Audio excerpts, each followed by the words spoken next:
আসসালামু আলাইকুম প্রিয় বন্ধুরা।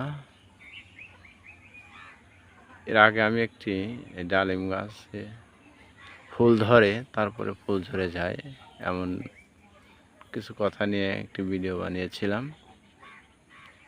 আজকে আরেকটা ভিডিও বানাচ্ছি।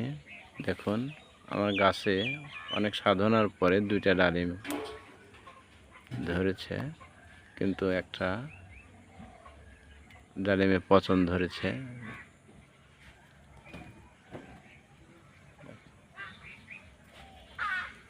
আর একটা একটু ভালো আছে, জানি না এর ভাগ্যে কি আছে।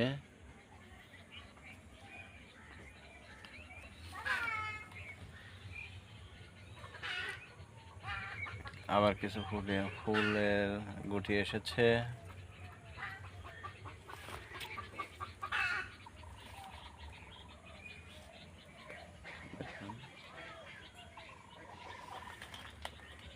দেখুন, বাড়িতে ধান মরিচের গাছ লাগিয়েছি। দেখেন, মরিচ আলহামদুলিল্লাহ 2-3 মাস হলো আমাকে বাজার থেকে আর মরিচ কিনে খেতে হয় না। বাড়ির গাছের মরিচ আল্লাহর রহমতে পর্যাপ্ত পরিমাণ ধরে, সেই মরিচই খাচ্ছি।